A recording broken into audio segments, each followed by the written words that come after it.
오늘 하나님의 말씀은 사도행전 5장 1절부터 11절 말씀입니다. 사도행전 5장 1절부터 11절 말씀, 제가 한 절, 성도님들 한 절씩 교독하겠습니다. 아나니아라 하는 사람이 그의 아내 삽비라와 더불어 소유를 팔아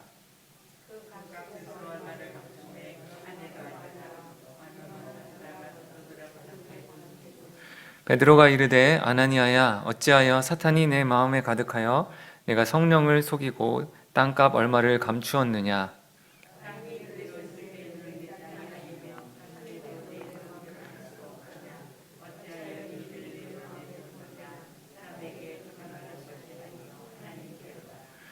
아나니아가 이 말을 듣고 엎드러져 혼이 떠나니 이 일을 듣는 사람이 다 크게 두려워하더라.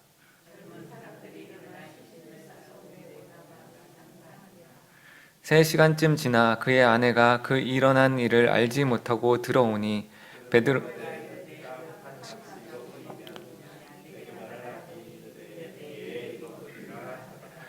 베드로가 이르되, 너희가 어찌 함께 깨하여 주의 영을 시험하려 하느냐? 보라, 내 남편을 장사하고 오는 사람들의 발이 문 앞에 이르렀으니 또 너를 메어 내가리라 하니,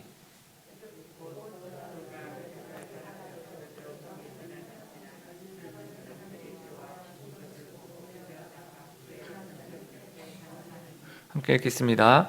온 교회와 이 일을 듣는 사람들이 다 크게 두려워하니라. 아멘. 잠깐 기도하겠습니다. 하나님 아버지, 감사합니다. 오늘 우리를 예배 자리로 불러주심에 대해서 너무나 감사드리고 영광과 찬송을 올려드립니다. 주님, 이 시간은 말씀을 들으려고 합니다.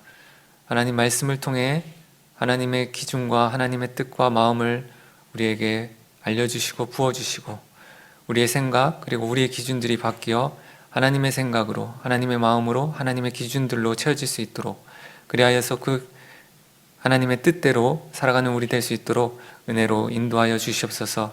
예수님 이름으로 기도합니다. 아멘.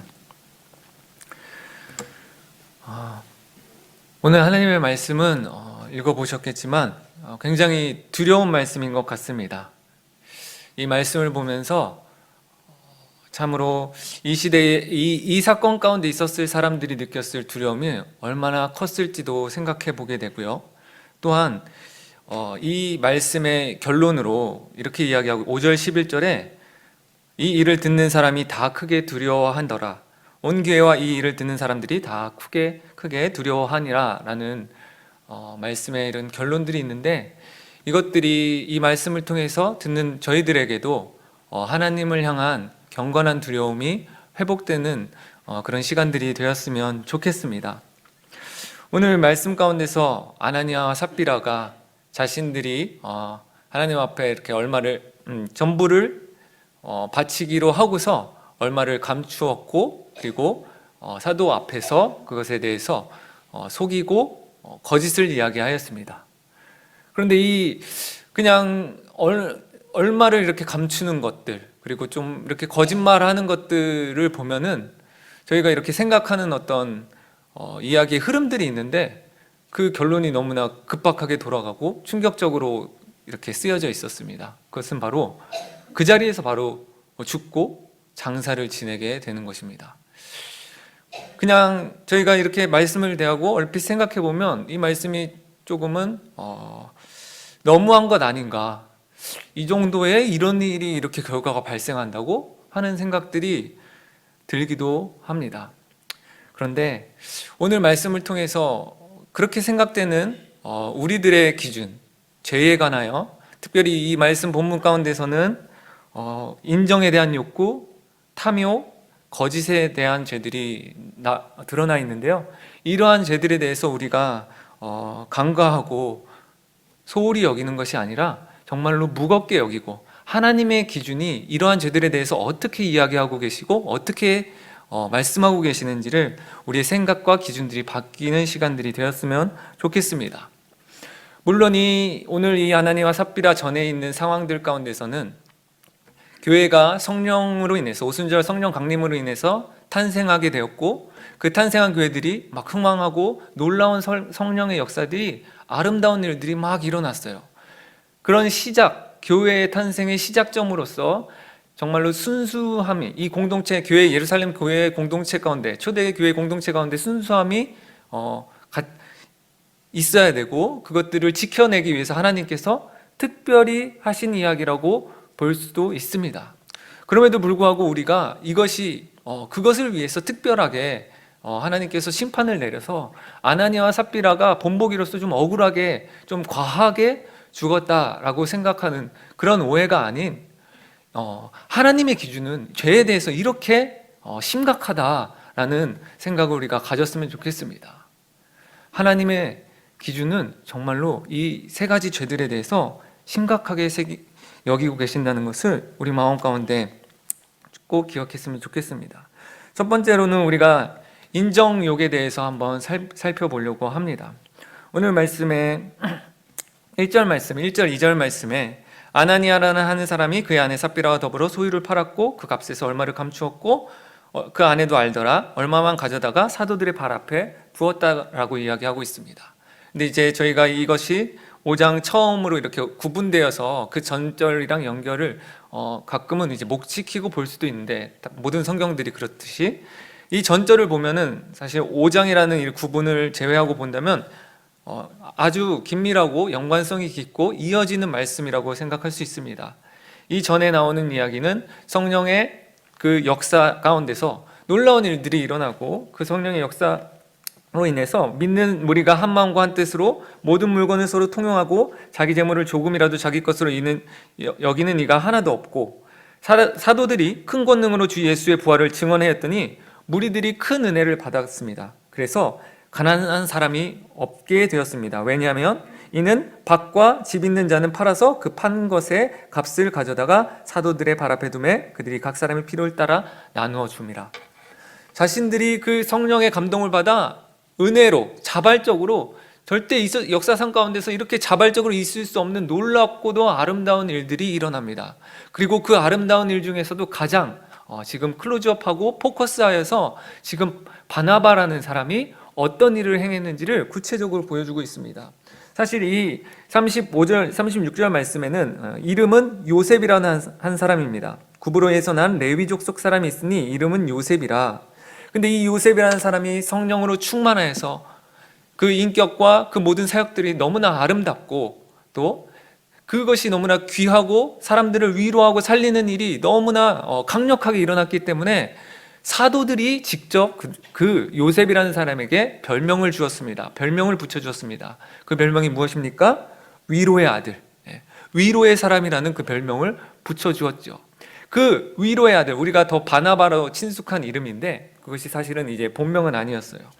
그 위로의 아들인 요셉, 바나바가 밭이 있었고 팔아서, 그 원어로 보면 좀 큰 양의 밭이었던 것 같아요. 그 값을 가지고 사도들의 발 앞에 두는 일이 일어났습니다.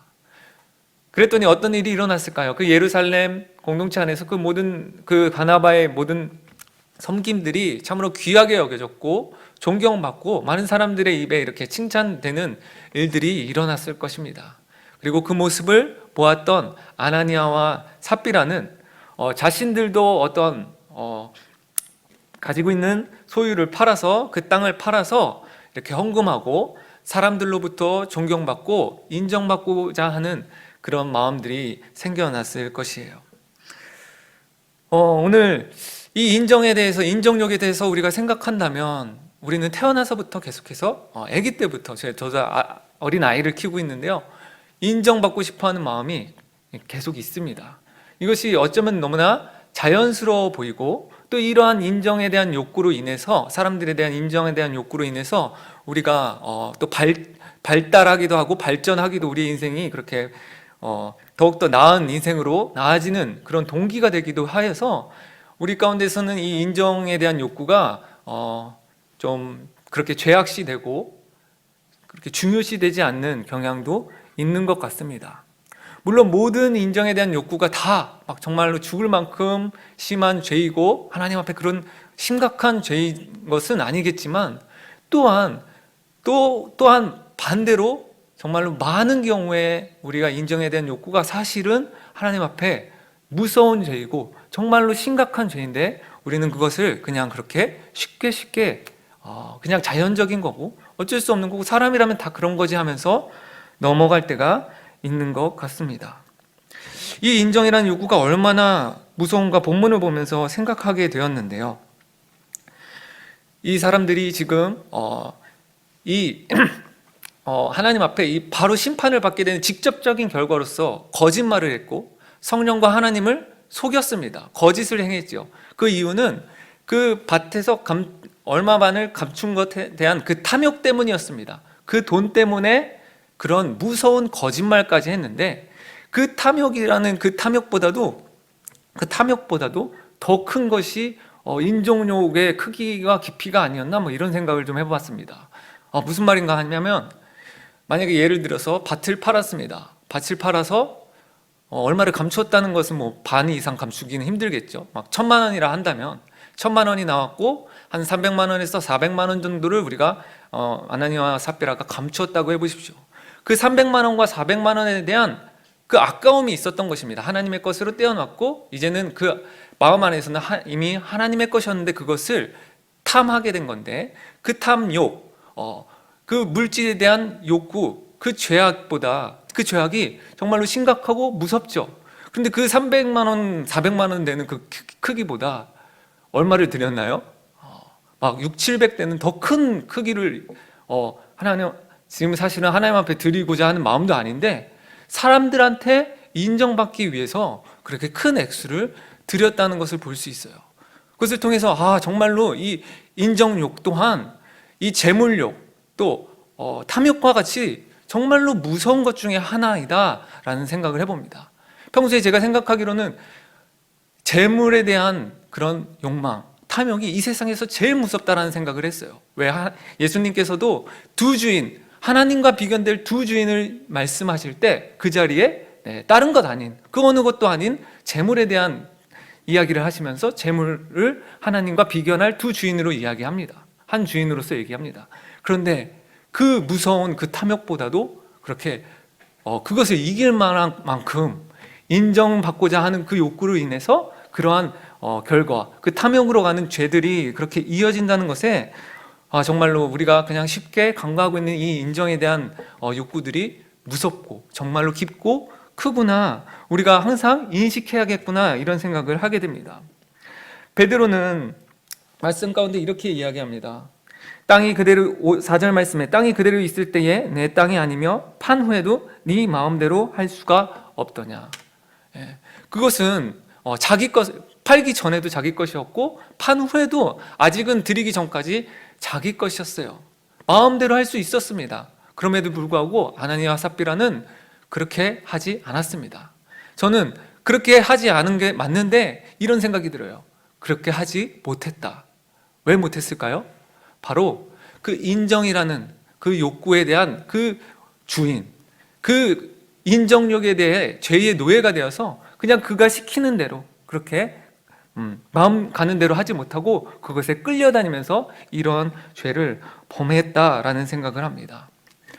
오늘 우리 마음 가운데 인정받고자 하고 싶어하는 사람들 앞에 특별히 우리가 헌신할 때에는 그 우리의 마음 가운데 그 동기를 더욱더 살펴야 될 것이고, 우리의 주인이 한켠의 주인은 또한 인정욕이 되어서 그의 노예가 되어서 그렇게 나도 모르게 그렇게 그 인정받고자 하는 마음이 끌고 가는 대로 우리가 끌려다니지는 않았나 말씀을 통해 한번 생각해 보았으면 좋겠습니다. 두 번째로는 탐심입니다. 아나니아가 하는 사람이 그의 아내 삽비라와 더불어 소유를 팔아 그 값에서 얼마를 감추었습니다. 얼마만 가져갔습니다. 땅값 얼마를 감추었습니다. 아까도 말씀드렸듯이 땅을 팔아서 이제 전부를 드리려고 하니까 아까운 거예요.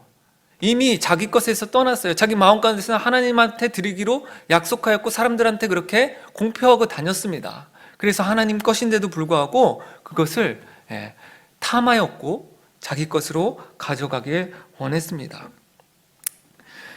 어찌 보면은 원죄의 시작도 탐심에서 시작되었다는 생각이 듭니다. 원죄 또한 하와가 하나님께서 건들지 말라고 먹지 말라고 하신 그 선악과를 탐하고 탐스럽게 여기고 가지고 싶어 했던 그 마음, 거기서 시작해서 하나님의 명령을 불순종하였고, 그 불순종함으로 인해서 어디까지 나아갔냐? 사실 이 선악과 이야기에서는 선악과를 따먹고 안 따먹고, 그 선악과 따먹은 것 때문에 그렇게 큰 죄가 되나요? 라고 선악과에 주목한다면 그렇게 왜 그럴까 그런 의문이 들 수 있겠지만, 사실은 그것보다 큰 이야기가 있죠. 선악과를 통해서 하나님께서 우리에게, 인간에게 모든 만물을 다스릴 권세와 놀랍도록 하나님의 그 놀라운 신적인 그 형상과 모양을 우리에게 주셨고, 대리통치인으로서의 그 놀라운 그 권한을 주셨습니다. 능력도 주셨습니다. 그러니까 마치 뭐 좀 과하게 얘기하면 이런 거예요. 사람이 하나님과 같이 그렇게나 엄청나게 존재로 만들어졌죠. 그럼에도 불구하고 하나님께서는 창조주이시고 사람은 피조물이고, 그것을 알게 해주는 그 마지막 경계, 모든 것을 다 허락하셨고 다스리게 하나님을 대리해서 통치하게 하셨고, 그 마지막 그 창조주로서의 와 피조물로서의 그 경계를 그어주신, 그것이 바로 선악과인데, 그것을 따먹으로 인해 탐심으로 시작했고, 하나님 앞에 그 명령을 그 탐심 때문에 불순종하였고, 결국에는 어디까지 갔습니까? 자기가 하나님의 위치까지 가고자 하는 그러한 놀라운 범죄까지 이어지는 것이 바로 탐심이었습니다. 아간의 범죄에서도 우리가 잘 아는 그 아이선 전투를 패하게 만들었던 원인인 아간의 범죄에서 아름다운 외투한 벌, 은 200세겔, 금 50세겔 때문에 아간이 비슷한, 이 아나니와 삽비라와 비슷한 그런 범죄를 저질렀고, 그 사건이 비슷하죠. 그것들을 탐하였다고 그렇게 기록되었는데, 결국은 그것을 통해서 어디로 나아갔습니까? 이 탐심은 항상 속이고 그리고 거짓말하는 것과 이렇게 연결되어서 나아가는 것 같습니다. 왜냐하면 이미 자기 것이 아니기 때문에 탐하는 것이고, 그 탐하는 마음으로 인해서 그것들을 소유하고 싶기 때문에 어떤 방법과 수단이 필요해요. 그런데 그것이 무엇이냐 하면 바로 거짓과 속임수인 거죠. 그래서 이 탐심은 정말로 그 자체로도 너무나 무서운 것이고, 더욱더 무서운 죄를 향해서 나아가게 만드는 아주 무서운 죄임을 알 수 있습니다. 야고보서 1장 15절 말씀, 욕심이 잉태한 즉 죄를 낳고 죄가 장성한 즉 사망을 낳느니라. 그러면 우리는 예수님의 말씀을 기억해야 될 것 같습니다. 그들에게 이르시되 삼가 모든 탐심을 물리치라, 사람의 생명이 그 소유에 넉넉한 데 있지 아니하니라. 아멘. 세 번째로는 우리가 거짓에 대해서 말씀을 통해 생각해 보았으면 좋겠습니다. 오늘 3절 말씀에서 베드로가 이르되 아나니아야 어찌하여 사탄이 네 마음에 가득하여 라고 표현하고 있습니다. 그리고 성령을 속였다 이야기하고 있고요. 이 거짓말이 사람에게 거짓말한 것이 아니요 하나님께 했다고 그렇게 이야기하고 있습니다. 우리 사람들은 많은 경우에 너무도 쉽게 거짓말을 의식적으로 하는 경우도 있지만, 그냥 무의식적으로 쉽게 거짓말하고, 그것이 하나님 앞에서 막 엄청 심각한 죄라는 생각을 못하며 살아갈 때가 너무나 많습니다. 그러한 이유 중에 하나는 우리가 그 거짓을 행하는 사람이 행하는 그 대상이 사람이라고 생각하기 때문이죠. 사람한테 거짓을 하기 때문에 밝혀지지 아니할 것이라 생각하고, 또 그 결과가 그 모든 것을 꿰뚫고 전지전능하신 그 하나님과는 다르다고 생각하는데, 오늘 말씀에서는 이 거짓을 이야기할 때 너는 사람에게 한 것이 아니라 하나님께 한 것이라는 이야기를 하고 있습니다. 우리가 거짓말이 이렇게 무의식적으로 나오고 할 때마다, 아니면 의식적으로 그 거짓말을 할 때도 우리가 이 사람한테 거짓말을 하는 것이 아니라 하나님께 한다는 생각을 먼저 가졌으면 좋겠습니다. 오늘 말씀의 이 전 문맥에서는 너무나 이 성령 충만한 놀라운 역사, 이 아름다운 역사가 막 강력하게 일어나고 있었을 때, 근데 한번 사탄의 심정을 생각해 보셨으면 좋겠습니다. 사탄이 어땠을까요? 너무너무 치가 떨리고 막 열받고 분노하고, 어서 빨리 지금 다시 타격을 입혀서 반격을 해서 이 자신이 빼앗긴 이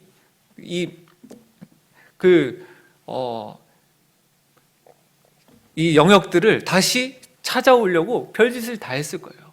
그랬을 때 사단이 어떤 것을 사용할까요? 여러 가지 것들을 다 수단과 방법들을 동원했겠지만 사탄이 누구예요? 오늘 요한복음 8장 44절 말씀에 사탄은요 처음부터 살인한 자요 진리가 그 속에 없다라고 얘기합니다. 진리에 서지 못합니다. 거짓을 말할 때마다 제 것으로 말한다고 합니다. 거짓말쟁이고 거짓의 아비라고 합니다. 사탄은 거짓의 아비예요. 거짓의 대가예요. 그렇기 때문에 이 거짓을 가지고 이 놀라운 성령의 역사가 일어나는 이 교회를 무너뜨리려고 지금 총동원하여 자신이 가장 강력한 무기로 지금 이 공동체를 무너뜨리려고 하고 있는 것이죠. 이 오늘 말씀에 사탄이 네 마음에 가득하다라고 했을 때 이 가득은 이 교회 가운데 성령으로 충만하다라는 이 말과 동일한 언어로 쓰였는데요. 교회는 그렇게 성령으로 충만하고요. 이 거짓말하는 사람 가운데 그렇기 때문에 이 성령 충만한 교회는 그 모든 아름다운 결과들을 내었고요. 이 아나니아와 삽비라는 마음속에 사탄이 가득했기 때문에 거짓의 열매들이 입 가운데서 나온 것이죠. 저희들이 또 하나 아까 말씀드렸듯이 사람에게 하는 것이 아니라 하나님께 한다는 것을 기억해야 할 것이고, 두 번째로는 우리가 거짓을 할 때 그냥 별거 아닌 걸로 생각하고 좀 양심에 꺼리는 정도로 생각할 것이 아니라 우리 마음 가운데 이런 교회를 향해서 또 거짓 말을 하고 거짓으로 어떤 것들을 행하는 것들은 우리 마음이 지금 사탄으로 가득한 건 아닌가 하는 생각들을 해보아야 될 것입니다. 저도 또한 거짓에 대해서, 거짓말에 대해서 잘못됐다고 생각하고 또 나름 심각하게 생각한다고 생각했습니다. 그래서요, 제 아들이 지금 3살인데 이제 지금은 거짓말을 할 정도로 말을 못해요. 그래서 좀 더 잘하면 거짓에 대해서는 엄하게 키워야겠다라고 생각을 그동안 하면서 살아왔습니다. 그 전에도, 아이를 낳기 전에도 그렇게 생각하며 살아왔어요. 그런데 이 교회에 와서 목사님께서 거짓에 대해서 설명하실 때 가끔 설교에 나와서 그 거짓에 대해서 자녀에게 가르치실 때 얼마나 엄하시게 가르치시는지 제가 좀 놀랐습니다. 정말로? 이 정도까지? 그러면서 제가 드는 생각은 내가 아직 거짓에 대해서 더욱더 심각하게 생각하지는 않았구나. 제가 알고 있는 목사님께서는 그 정도까지는 아니실 것 같은데? 라고 하는데 반전이었어요. 그만큼 거짓에 대해서 심각하고 나쁘게 여기시는 것이고, 하나님께서도 마찬가지예요. 자녀들을 향해서 사랑하고 따뜻하시고 여러 가지 것들을 너무나 은혜롭고 좋게 기다려주시고 자비로우시지만, 또한 하나님의 성품, 그 아버지 된 성품 중에 하나는 자녀된 우리가 거짓을 행하고 거짓된 마음을 품는 것에 대해서 얼마나 화가 나고 분노하시고 그것을 잘못되게 생각하시는지, 우리는 그런 모든 우리 안에 있는 거짓에 대한 관점들을 바꾸어 나가야 할 것입니다.